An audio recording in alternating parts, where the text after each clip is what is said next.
You want me to put that on my todger?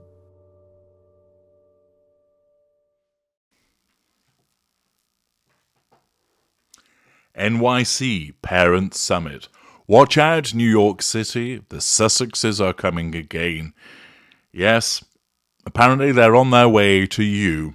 Let's find out what they're up to and what all of this means. The Mail, along with other newspapers, carries this story, but Hope Sloop, interesting name, writes in the Mail, Harry's wife and Prince Harry will return to New York City next week to host Archwell's Mental Health Summit, 5 months after their near-catastrophic car chase in Big Apple.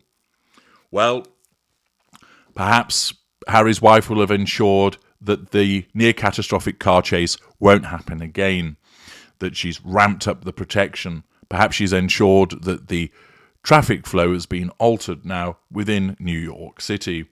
It would be quite entertaining if they're seen as they're heading to the venue, that people film them to ensure that there's a record, and an accurate one, of their journey to the venue, and from it to ensure there isn't a repeat of the nonsense that she regaled the world with back in May.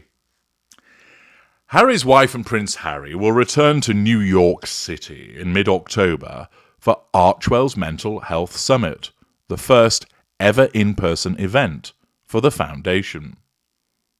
The Duke and Duchess of Sussex will be in the Big Apple on October the 10th for the event, 5 months after their near-catastrophic car chase through the city.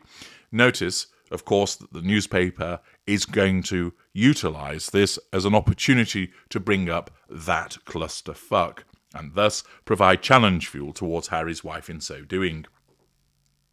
The Archwell Foundation's Parents' Summit is aimed at helping families navigate children's mental health and wellness in the digital age. That, of course, is an ostensibly decent aim, but we know that the reason that Harry's wife gets behind that is because it enables her to control people through apparent kindness, that she then receives fuel from people's reaction to that it provides her with certain residual benefits, namely facade management and the opportunity to use the foundation as a financial vehicle, has been reported on many occasions. The event has specifically invited parents who have experienced a loss due to or connected to their child's social media use. The families have been engaged with the Archwell Foundation for the past year, bolstering community and driving towards solutions, a spokesperson for the Duke and Duchess of Sussex told People. Together, they are united in their mission to share personal experiences, data, and research to ensure the same does not happen to other families, they said. Again, on the face of it, this seems a noble cause. But what sours the taste in relation to this is that once again, you know that a narcissist is using the misery and tragedy of others, parents who've suffered a loss as a consequence of their child's social media use, in order to make her look good. Naturally, her supporters will say that's a very cynical view, and actually she's doing some good. But remember, she's only doing it because it serves her purpose. She's not doing it because she's kind. She has no emotional empathy. She's doing it because it allows her to control people through this facade of kindness. It enables her to draw fuel from their responses. It enables her to bolster the facade by saying, "Look how kind I am." For instance, why not just get on with it? Why not just do it? Not have it heralded in this way. I've mentioned before about George Michael, an empath, who helped out in very charitable ways with money and actually going and doing things, for instance, helping out in a food kitchen for homeless people. But he didn't go around talking about it. There were no press releases. There were no announcements about it. It didn't appear on a website. Why? Because he was moved by genuine emotional empathy, and not as a consequence of his own needs vis-à-vis the prime aims. Harry's wife can't help herself. She can't help but utilise the circumstances of other people to turn it into gain for her, for the prime aims. Whether it's swooping in as a ghoul at Uvalde, whether it's turning up at New York previously in 2021 as the bouncing berry of Harlem and doling out a couple of boxes of mouldy vegetables to poor children, whether it's turning up now at an event to talk about loss, whether it's turning up and taking over an event which is meant to be to support veterans who've been through a difficult and tough time as a consequence of injury or illness. Harry's wife's narcissism causes her to hijack all of these good causes, make it about her, and actually utilize them for her own purposes. How do I know this? I do similar. The information that I provide to all of you that gives you unrivaled insight into the world of narcissism and psychopathy, the contents of the Knowledge Vault, which provide you with practical tools that enable you to find your way out of the maze of confusion generated by a narcissist, the many consultations that I've undertaken, the detectors that have helped people realize that they're dealing with narcissists, the masses of videos that I create gratis for you, the thousands of blog articles that I've written also gratis. I don't do this because I'm kind.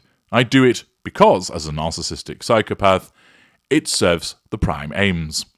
You only have to listen to the testimonials and experiences of those who've made successful escapes in the series of the same name to realize the efficacy of my work. And on the face of it, it appears that I'm doing good. I am. But the driver behind that is because it allows me to control people. I draw fuel from people's responses. Although it's not the main reason that I do it, the main reason that I do it is that it enables me to create a legacy. I also make money from it, which is a residual benefit. But the point is, it's a win-win. People receive the help that they require, and people receive freedom. I get the prime aims, the most important of which is the extension of my legacy. For Harry's wife, you might argue, it's a win-win also, and to some extent it is. People are helped and she gets the prime aims. The difference is that I don't go around being sanctimonious about it, because I'm very open and clear that I do this for my own purposes. She can't, because she's an unaware narcissist.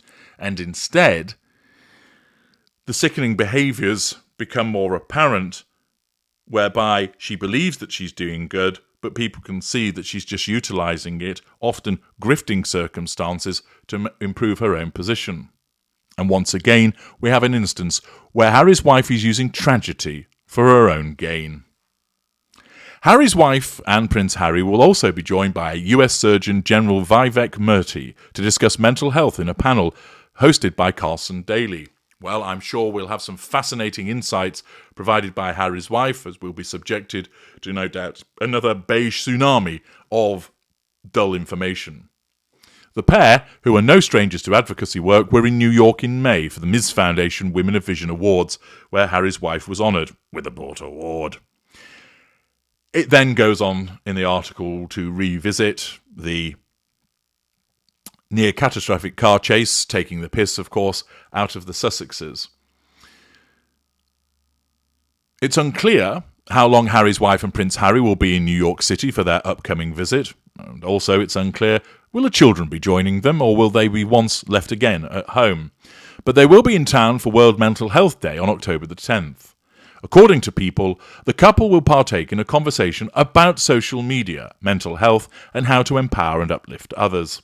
The summit as a whole is part of the Project Healthy Minds' second annual World Mental Health Day festival, which tackles the mental health crisis. So, once again, what Harry's wife is doing is piggybacking something else that has been organised by other organisations, and Archwell is muscling its way in there, and it's all being done, of course, to make her look good. The topic is near and dear to Harry's wife and Prince Harry, who've been open and honest about their own mental health struggles in the past. On the R.C. White's podcast last October, the Duchess of Sussex discussed her own experience, getting a referral to see a professional when she was at her worst point. Pity play. I think at my worst point, being finally connected to someone that, my husband had found a referral for me to call, and I called this woman, Harry's wife said. She didn't even know I was calling her, and she was like checking out at the grocery store. I could hear the little beep, beep, and I was like, hi, and I'm introducing myself, and that you can literally, you're going, wait, sorry, I'm just, who is this? And I'm saying I need help. And she could hear the dash state that I was in, Harry's wife said. Bringing up the past, triangulation, pity play. The two have also discussed their mental health struggles in interviews, including CBS's Sit Down in March 2021 with Oprah Winfrey. In an Apple TV series that debuted in May 2021, Prince Harry discussed having panic attacks and going to therapy to work through some of his trauma. Naturally for Harry, he has mental health issues, and therapy may well have helped him in that regard. With regard to Harry's wife, it might also be said, because of her narcissism, that she has a mental health issue, but that can't be changed. And instead, it caused her, for instance, to engage in supposedly suicidal ideation and caused her to issue pity plays, to cause people to feel sorry for her as a consequence of her need to nullify the threat to control faced by criticism. Accordingly, they are going to be in New York, and it's another instance where Harry's wife is using a cause for the purposes of advancing herself via the prime aims. But let's go below the line and see if there's much encouragement and support for their attendance. Lizzie TX59 from Texas states, they are so embarrassing. Rainy Day Woman from United States, oh, please. Tiny Baby from Brooklyn, blah, blah, blah, blah. Can't wait. Ral50 from Florida, just what NYC needs. Lax MLF from Philadelphia, eye roll. Tipsy McStagger from the United States, we want privacy. Camelina in Lincoln in the United States, been expecting their next big announcement. Joe loves the West Coast from Somerset in the UK. Come on, New Yorkers, get out there and boo loudly. BNVW, Parents Summit, they've been great to their own, not. Twinkle Toes from Wakefield in the US, no doubt more me speeches from Harry's wife. Sorcerer Prince, why do they continue? More Netflix content needed. Sam, why? Just like the rest of the world, New Yorkers are not interested in these two either. Family Lady, flying again? Harry, typical toff, do as I say, not what I do. Mike Ash from the UK, the tiresome twosome bore again. Shire View from Cheltenham in the UK, more word salad all about her speeches from La Markle. East Nana from Sneedville in USA, hasn't NYC suffered enough? You get the flavour, no support for them, critical comments once again, people sick to the back teeth of them. But she will never take the hint. She will continue to do this because her narcissism drives her to do so. I'm H.G. Tudor. Thank you for listening.